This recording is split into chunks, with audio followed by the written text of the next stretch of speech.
Routh ಯಾವಾಗ ಮೊದಲನೇ ಸರಿ ಒಂದು ಶ್ರೀಮಂತ ಮನೆಗೆ ಕ್ಲೀನ್ ಮಾಡೋದಕ್ಕೆ ಹೋದ್ಲು, ಆಗ ಅವಳೊಂದು ಈ ರೀತಿ ದೃಶ್ಯ ನೋಡಿದ್ಲು. ಅದು ಅವಳ ಯೋಚನೆ ಮಾಡೋ ದೃಷ್ಟಿನೇ ಬದಲಿಸಿತು. ಆ ಮನೆಯ ಡ್ರಾಯಿಂಗ್ ರೂಮ್ ಬುಕ್ಸ್ ಇಂದ ತುಂಬಿತ್ತು. ಅವಳು ಆ ಶ್ರೀಮಂತ ವ್ಯಕ್ತಿಗೆ ಕೇಳಿದ್ಲು, ನೀವು ಎಲ್ಲಾ ಬುಕ್ಸ್ ನ ಓದಿದ್ದೀರಾ? ಆ ವ್ಯಕ್ತಿ ನಗ್ತಾ ಉತ್ತರ ಕೊಟ್ಟ, ಹೌದು, ನಾನೆಲ್ಲ ಓದಿದ್ದೀನಿ. ಆಗ್ಲೇ ರೂತ್ಗೆ ಅರ್ಥ ಆಯ್ತು, ಓದೋದ್ರಿಂದ ಮನುಷ್ಯರ ಅದೃಷ್ಟ ಬದಲಾಗಬಹುದು. ಮನೆಗೆ ಹೋಗಿ ಅವಳು ತಕ್ಷಣ ಟಿವಿನ ಬಂದ್ ಮಾಡಿದ್ಲು ಮತ್ತೆ ತನ್ನ ಮಗ ಕಾರ್ಸನ್ಗೆ ಸರಿಯಾಗಿ ಓದೋದಕ್ಕೆ ಒಂದು ಪ್ಲಾನ್ ಮಾಡಿದ್ಲು. ಅವಳು ಮಗನಿಗೆ ಹೇಳಿದ್ಲು, ಇವತ್ತಿಂದ ನಾವು ಪ್ರತಿ ವಾರ 2 ಬುಕ್ಸ್ ಓದ್ತೀವಿ ಮತ್ತೆ ಅದರ ಮೇಲೆ ರಿಪೋರ್ಟ್ ಬರೀತೀವಿ. ಅಮ್ಮನ ಮಾತು ಕಾರ್ಸನ್ಗೆ ಇಷ್ಟ ಆಯ್ತು. ಅವನು ದಿನ ಮಧ್ಯರಾತ್ರಿ ತನಕ ಓದ್ತಿದ್ದ, ಬಟ್ ಆದ್ರೂ ಅವನ ನಂಬರ್ ಚೆನ್ನಾಗಿ ಬರ್ತಿರ್ಲಿಲ್ಲ. ಮೆಲ್ಲೆಗೆ ಕಾರ್ಸನ್ಗೆ ಅನ್ಸ್ತಿತ್ತು, ಬಹುಶಃ ಅವನು ಬುದ್ಧಿವಂತ ಅಲ್ಲ. ಆದ್ರೆ ಅವರ ಅಮ್ಮ ಹೇಳಿದ್ರು, ಓದು ಬರಹ ಮೆಲ್ಲೆಗೆ ಆಗುತ್ತೆ.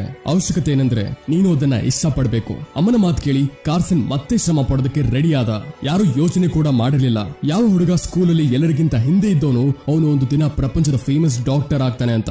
ಸಾಮಾನ್ಯವಾಗಿ ಕಾರ್ಸನ್ಗೆ ತುಂಬಾ ಕಡಿಮೆ ಕಾಣಿಸ್ತಿತ್ತು. ಅವನ ದೃಷ್ಟಿ 7 ನಂಬರ್ ಇತ್ತು. ಅವರ ಅಮ್ಮ ತಮ್ಮ ಹತ್ರ ಇದ್ದಿದ್ದ ಎಲ್ಲಾ ಹಣದಿಂದ ಅವನಿಗೆ ಕನ್ನಡಕ ಖರೀದಿ ಮಾಡಿದ್ರು. ಕನ್ನಡಕ ಹಾಕೊಳ್ತಿದ್ದ ಹಾಗೆ ಅವನಿಗೆ ಓದೋದ್ರ ಮೇಲೆ ಮನಸ್ಸಾಯ್ತು ಮತ್ತೆ ಅವನು ಕ್ಲಾಸ್ ಅಲ್ಲಿ ಟಾಪ್ ಮಾಡೋದು ಶುರು ಮಾಡ್ದ. ಯಾವಾಗ ಮೊದಲನೇ ಸರಿ ಅವನಿಗೆ ಸ್ಕೂಲಲ್ಲಿ ಸನ್ಮಾನ ಸಿಕ್ತೋ, ಆಗ ಅವರ ಅಮ್ಮ ಅಲ್ಲೇ ಮೂರ್ಛೆಯಾಗ್ಬಿದ್ರು. ಅವಳಿಗೆ ತುಂಬಾ ಸುಸ್ತಾಗಿತ್ತು. ಅವಳು ತಾಯಿನ ಆಸ್ಪತ್ರೆಯಲ್ಲಿ ನೋಡಿ ಕಾರ್ಸನ್ ಒಂದು ನಿರ್ಧಾರ ಮಾಡ್ದ, ನಾನು ದೊಡ್ಡವನಾಗಿ ಡಾಕ್ಟರ್ ಆಗ್ತೀನಿ ಅಂತ. ಇದರ ನಂತರ ಅವನು ಹಗಲು ರಾತ್ರಿ ಕಷ್ಟಪಟ್ಟು ಒಳ್ಳೆ ನಂಬರ್ ತೆಗೆದು ಅವನು ಸ್ಕೂಲ್ ನ ಎಲ್ಲಕ್ಕಿಂತ ದೊಡ್ಡ ಅವಾರ್ಡ್ ಗೆದ್ದ. ಪ್ರಿನ್ಸಿಪಲ್ ಸ್ವತಃ ಅವನಿಗೆ ಸರ್ಟಿಫಿಕೇಟ್ ಕೊಟ್ರು. ಆದ್ರೆ ಆಗ್ಲೇ ಅವಳ ಟೀಚರ್ ಮೈಕ್ ತಗೊಂಡು ಹೇಳಿದ್ಲು, ಇದು ಕೇವಲ ಒಬ್ಬ ಕರಿಯ ಹುಡುಗನ ಅದೃಷ್ಟ ಇದೆ. ಇದನ್ನ ಕೇಳಿ ಅವಳ ಅಮ್ಮ ತುಂಬಾ ದುಃಖ ಪಟ್ಲು. ರಾತ್ರಿ ಇಡೀ ಯೋಚನೆ ಮಾಡಿ ಅವಳು ಒಂದು ನಿರ್ಧಾರ ತಗೊಂಡ್ಲು. ಈಗ ಅವಳು ಕಾರ್ಸನ್ಗೆ ಈ ರೀತಿ ಸ್ಕೂಲಲ್ಲಿ ಹಾಕ್ತಾಳೆ ಎಲ್ಲಿ ಬಣ್ಣದ ಭೇದ ಭಾವ ಇರಲ್ವೋ. ಅವಳು ಅವನಿಗೆ ಈ ರೀತಿ ಸ್ಕೂಲ್ ನಲ್ಲಿ ಸೇರಿಸಿದ್ಲು. ಅಲ್ಲಿ ಎಲ್ಲಾ ಮಕ್ಕಳು ಕಪ್ಪಾಗಿದ್ರು.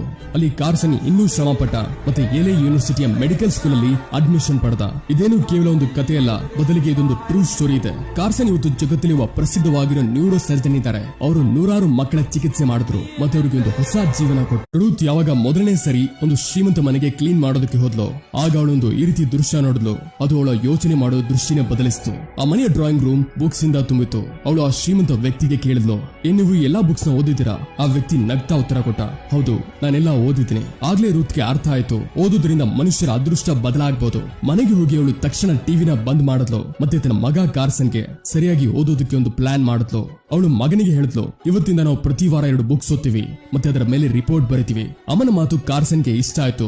ಅವನು ದಿನ ಮಧ್ಯರಾತ್ರಿ ತನಕ ಓದ್ತಿದ್ದ, ಬಟ್ ಆದ್ರೂ ಅವನ ನಂಬರ್ ಚೆನ್ನಾಗಿ ಬರ್ತಿರ್ಲಿಲ್ಲ.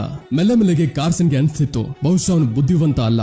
ಆದ್ರೆ ಅವರ ಅಮ್ಮ ಹೇಳಿದ್ರು, ಓದು ಬರಹ ಮೆಲ್ಲೆಗೆ ಆಗುತ್ತೆ.